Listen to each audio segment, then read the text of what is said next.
Here are 8 ways that the state of Illinois makes it a pain in the ass for you to be a concealed carry licensee. My name is Joe Malone, concealed carry trainer. So everybody knows that Illinois doesn't like guns. They don't want people carrying guns. We have the strictest gun laws in the whole country. They even take away the ability to own rifles. But what a lot of people don't know is all of the small hidden ways that the state of Illinois really makes it difficult for you whenever you are going through the process, so that it ultimately deters you and makes you not want to go through all the hoops that you have to go through in order to carry a gun. So here are the 8 ways that I have found, and I'll also give you guys some resolution as to how you can combat those, or at least how we do over here at JM Training. So hopefully it can help you out in actually being able to protect yourself, your family, your loved ones, and not feeling overwhelmed by the system. Number 1 is the length of time for the class. It's a 16-hour course, which is some of the strictest requirements in the entire country. They've done the studies where they know that you will do 1 day of class or 4 hours of a class, no problem. But would you really be willing to do 2 complete full work days of training just so you can get your concealed carry license? A lot of people will say no, or they'll start it, but then they'll get busy so they don't finish day 2, for example, or perhaps they just don't even show up for the class at all, even though they've already paid for it. So now they're deterred. They had a bad experience. They don't ever want to have to deal with anything concealed carry related ever again. And so the 16-hour requirement is so long that most people in itself will just not do it. They'll opt out against it. Now, if you're a veteran, you can apply for an 8-hour waiver. But honestly, guys, 90% of veterans, I encourage you to take the full class, okay? If you have not trained around handguns regularly by a professional, not like you were raised around guns your whole life, guys, real stuff here, okay? There's legalities behind this. So make sure that if you have not been trained very proficiently on firearms, and I mean this seriously, then you should just take the full 16-hour class. It's boring as hell, guys. There is some stuff that will be redundant, but ultimately it's a great foundation for you to get refreshed and up some skills and learn some new things so that you actually will be light years ahead of everybody else around you, not just take the 8-day class and be on par. So the length of the period of time, guys, is the first thing that they do. Now, what can we do to combat this? Well, one thing that I've discovered is I like to keep things as flexible as possible for people. So as long as you're doing it in sequence of day 1 and day 2, because there is a methodology, there are legal requirements as to what needs to be taught to you all throughout that period of time, that 16 hours mandate. So as long as you take them in sequence, I'm fine with you having to reschedule or come back or maybe miss half of the second day and then come back for a half of a second day later on. I try to keep it as open as possible because I get life happens and I know the state does this on purpose. So if you think you're struggling with time or you're worried about the lack of flexibility and the no refund policies that everybody has, then just reach out to me and I'll do my best to guide you or possibly even help you out if I can. Way number 2 that the state of Illinois makes it a pain in the ass for you to be a concealed carry holder. There is a 90-day approval waiting period. So once you take the concealed carry course, I give you a certificate. With that certificate, we either upload it to your system for you, or you upload it to your system being a portal where it's ispfsb.com. You go in there, you create a portal for your concealed carry license. This is where you submit your paperwork, the certificate that I give you, and whatever other credentials they ask you for. That's where you'll pay them a $150 fee, which is another way. They're very expensive compared to all other states. So $150 is another way that they make it a little bit difficult for people. But I digress too. Once you submit that certificate to the state of Illinois, then they have 90 days to either approve or deny your license. And if there's anything wrong with your paperwork, for example, I had a student who called me and he forgot to put his middle initial on his certificate, but because of his FOID card, which is the firearms owner identification card that you carry in the state of Illinois just to even own firearms or purchase ammunition. Side story is I got back from Iraq in 2016 with MARSOC. It was my second MARSOC deployment. It was my 5th or 6th deployment.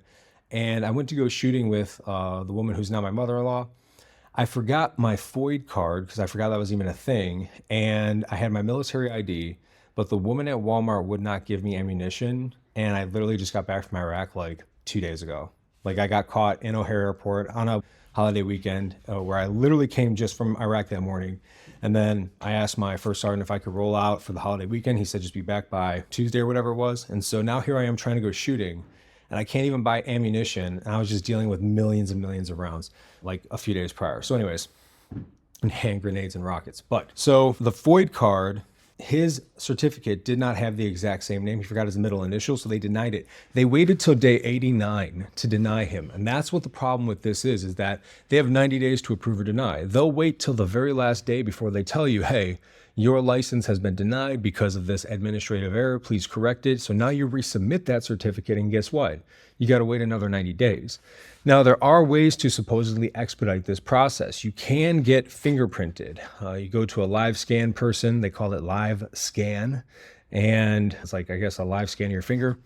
Even if you've been fingerprinted for security or a million other things before, you still need to get fingerprinted for this specific thing. It's the way that they silo off these types of fingerprints, and the systems never talk to each other, because now you have to pay about another $75 on average. And it's not even guaranteed to expedite the process. I hear often that it does, but especially during the COVID years, as stupid as that was, people were not getting expedited at all. I heard that has changed and they're doing that again, which is why I have a couple of women come into the classroom so that they can fingerprint people who want to be fingerprinted. What's the time frame? They say it'll probably cut it in half, but nobody can make that guarantee except for Illinois State Police. So how do we combat this 90-day approval process? We offer to submit people's paperwork for them. I have an assistant. She's awesome at it. She's been doing it for years. She knows all the tricks, all the weird warning labels, and how to find your username and password and all that stuff. And she will do it all for you. And then we guarantee that it'll get processed. The other way that we do this is, if you want to, get fingerprinted. Another benefit to being fingerprinted, and I'm not advocating for this necessarily at all, I have to be fingerprinted regardless because I'm an instructor, but you as the concealed carry licensee do not have to get fingerprinted.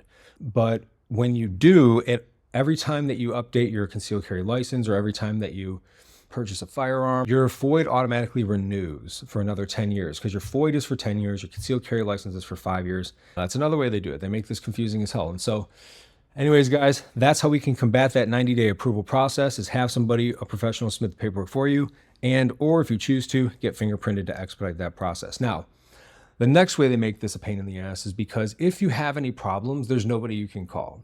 There's a phone number on their website. I have never gotten through on that phone number ever, and I've called it probably, I don't know, 5 times, and only 5 times because we're talking 5 times where I literally would just let it sit while I'm working, and it went for like 4.5 hours once. So that's crazy. I have had students in recent months get a hold of them because they called them right as they opened, but having nobody answer the phone call to ever give you any reason as to why anything is not working is definitely a way that they slow down the process and deter people from wanting to be concealed carry licensees. So how do we combat that? Well, you hopefully don't have any problems in your paperwork. You don't get revoked, you don't get denied. But if you do, there are people that I could introduce you to who can help you out with that stuff. I honestly don't even know if they charge or not for it. I'm pretty sure that they probably do. And if I were you, I'd definitely pay them for their time. But I could at least contact you with some people who deal with this on a regular basis with a lot of people who've got either prior criminal records or who are currently dealing with something. He has done this a lot. I would beg to say over 100 times, maybe way more than that. And so if you need help with that because you got denied or your FOID was revoked, anything like that, feel free to reach out and I can hopefully connect you or network you with the right people. The next way that Illinois makes this a big pain in the ass is they don't put the expiration date on your concealed carry license. So how do you find your expiration date? Going back to that ispfsb.com website, your portal that I was telling you about, there is where you will find the expiration date and your whenever you need to renew. That's also where you will submit your renewal information. And so one way to combat this, I tell people, is get a permanent marker, take your concealed carry license, log into your portal, and then write on the back of the license what that expiration date is. It expires 5 years from, I don't know, it's either the date of approval or the day you submitted the cert. So that's the other way that they make this a pain in the ass because it's confusing. People lose track of it, and you will get arrested for, I think it's like aggravated use. Don't quote me on that, but I think it's almost like a class 4 felony if your FOID if you're carrying concealed with only a FOID card because your concealed carry license expired because you didn't know when that expiration date was. So write it on the back, guys. That's how you can combat that. Fifth way Illinois makes this a pain in the ass for you guys is the prohibited areas. When you're going through the class, we are mandated as instructors to teach you guys a certain set of curriculum, and a lot of that is all about prohibited areas, of course. And Illinois makes this super confusing because we're a cast doctrine state, but it only applies to the confines of the dwelling. We're not a stand your ground or duty to retreat state. It's like this ambiguous in the middle, although based off case precedent, my lawyer tells me, who's an awesome guy, Dave McDermott. If you guys don't know who he is, he just talked to Congress yesterday. Pretty badass. If I have the link, maybe I'll put it in the description somewhere. But he was saying based off case precedent, Illinois is a stand your ground state. So you see how it's already just so confusing in terms of like what you can do and when you can do it. Keep this in mind though, guys. Prohibited areas, and I'm not ever advocating for somebody to break the law, but prohibited areas do not negate your ability to defend yourself with deadly force when justified. Now, I'm not telling you to break the law because you will get arrested, you will get a Class A misdemeanor. They will C&D, confiscate and destroy your gun, especially if it's in Cook County. Ask me how I know, story for another time. But realize that prohibited areas can be very confusing and people get overwhelmed and they just don't even want to carry, or they make a mistake and they get caught and they end up paying the price for it, paying the actual penalty, literally for it.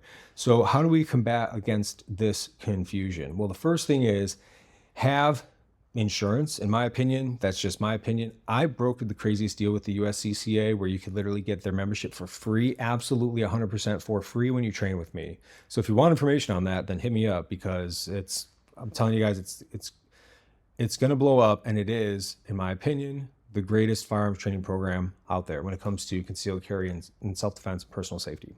Anyway, that's the first way, is because they will give you legal coverage if you ever have to use your weapon in that prohibited area, because maybe just whatever happened and you're there and now all of a sudden you have to use your weapon. You definitely don't want to get caught without representation. Somebody like Dave McDermott, who represents more self-defense cases than any other attorney in the entire country right now, which is why he's talking to Congress. You know, you don't want that guy to, one, pay him what his actual fee and retainer are. You want him to be pro bono because you're a member of our training program. And you definitely don't want to not have that representation immediately if you use a weapon in a prohibited area against a real threat and you do it justified, you're just in a prohibited place. So that's the first way you can combat that. Two is certainty. So a lot of instructors will give you their opinions on stuff. I don't give you my opinion unless I explicitly say it. I give you advice from my attorney, Dave McDermott, like I just said a minute ago. Him and I have talked about this stuff at length and nauseum. We've got like 4 hours of pre-recorded legal counsel and speaking engagements and footage and interviews with Dave and me in the Lethality University online platform, which in itself is worth thousands of dollars. So you want to make sure that you have that representation, and you want to make sure you have certainty as to where you can go and not go, which also brings me to my next point, is how we can combat this. Well, we do that in the training, by the way. Also, we make sure that you have absolute clarity on where you can and cannot carry based off of legal guidance from my attorney solely. So then what we want to do is have tools and resources available. So something that I can actually click on, like a phone app that tells me as I go from state to state where I can and cannot carry. Are rest stops allowed? Are parks allowed? Are vehicles allowed, etc.? Where can and cannot carry? So we have the legal representation when things go awry. We have the initial training and education, and then we have the ongoing training and education. And then if you honestly want a 24/7 live resource, then you join the Lethality University. That's what we run over at JM Training for personal protection. Because we believe those capable of great lethality are capable of preserving great peace. Amazing group of people in the Chicagoland area, over 200 members. So you get access in that to a group chat and a community platform. You get to ask the question and you get real answers back from people at the highest level of qualification. So you're getting real-time answers in real-time problems or future problems. And with absolute certainty, you're not being led astray because everybody's vetted and highly, highly credentialed and qualified. So that's how we combat the confusion behind prohibited areas, guys, to encourage you to actually carry on or about your person after you get licensed. The next way that they make this difficult is, kind of already touched on it, confusing laws. So Illinois differs from a lot of other states. We can avoid carry on public transportation, meaning the gun's broken down, ammunition stored separately, separate container, but we can't conceal carry on a public transportation in the state of Illinois. We can't go to rest stops concealed carrying. We can't go to some forest preserves, but we can go to others. Every place that you would need a gun in the state of Illinois is like a prohibited area, and even if it's a law that ultimately grants you the right of self-defense, you're still going to be wondering if you acted in a justified context. And there's 3 main times when you can use deadly force in the state of Illinois. That's how we combat this, is we simplify this information to be the most basic level so that there's no confusion. It's like in defense of myself, in defense of others, in defense of my home while inhabitants are present inside of it. Well, how do I know when I can defend somebody else? Well, imminent death or great bodily harm, like you reasonably believe that. Fear is not a factor. Reasonable belief of imminent danger and death or great bodily harm. And if the other person would be able to use deadly force in that case, but can't for whatever reason, they're incapacitated or whatnot, you by way of proxy can use it for them. Okay, cool. That's it. That's it. Plain and simple. So we simplify these laws so that if I can understand them, anybody can definitely understand them. That's how we combat that, guys, to really grow certainty so that you're defending yourself with absolute certainty. The 7th way they make this difficult is hidden red flag laws. Illinois is trying to pass some shady stuff right now, guys, where basically if you go to like I don't know if this is exactly what it is, but it's like if you go to the gynecologist, they could say, oh, you're red flagged and we don't think this person should own a firearm.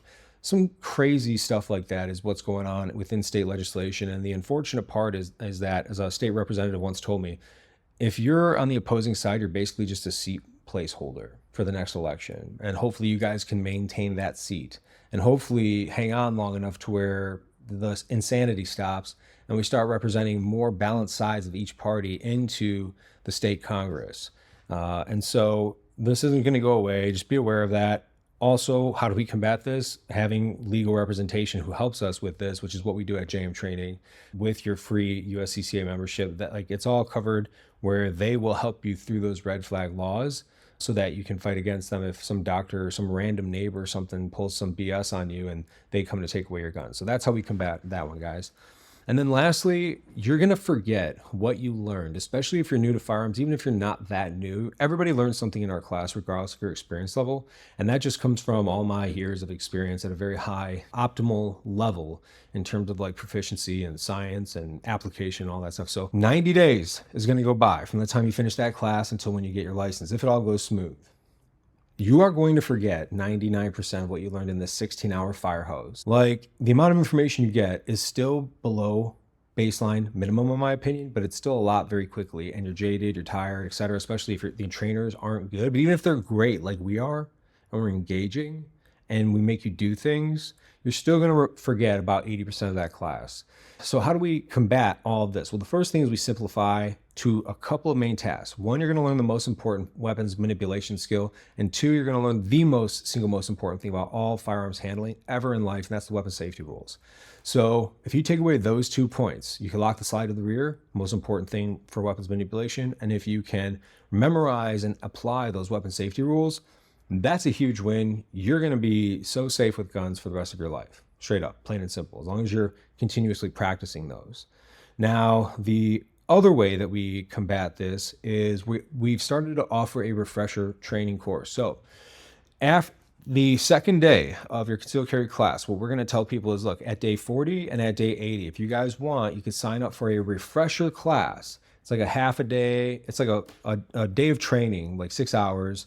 And what we're going to do is just go to the gun range, refresh on some things, then we'll go to the gun range and we'll shoot a little bit more advanced course of fire. We really just want to re-amplify your confidence that you left the class with that day as your concealed carry license is coming in, because you're going to forget a lot in between. You're not going to feel confident. You're not going to want to carry, and that's what the state wants. They want you to be confused and not feeling confident and comfortable. So we've begun offering these refresher classes, 40 for people who got fingerprinted, 80 days after for people who didn't, or you could do both, whatever, I don't care.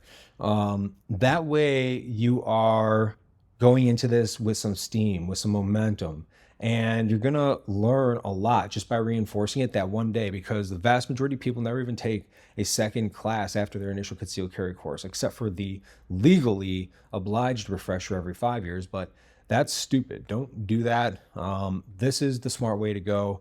Take the class, take advantage of a discounted refresher class right before your license comes in. So you're just moving with positive energy. You're moving with confidence. You're moving with steam and momentum into getting your license, and you're immediately going to start carrying on your person, and you're actually going to be that much more closer to using it in a very defensive context. And so that's how we combat that one, guys. All right. I hope that that helps you understand the system in Illinois. Whether you live here and you can navigate it a little bit better, or at least now you know somebody who can help you navigate that a little better, reach out to me if you want help with that. Or if you live out of the state, you guys now are starting to see, like, from the inside, what it is that people are always complaining about when it comes to the state of Illinois being so difficult to be a firearms owner in. And so hopefully that helps you guys out. If you want more information, joemalonetraining.com, or hit me up on Instagram at joemalonetraining. And I wish you all the best. Stay positive. Always love your life, take care, see the best in things, but also have the ability to defend it, because those capable of great lethality are capable of preserving great peace.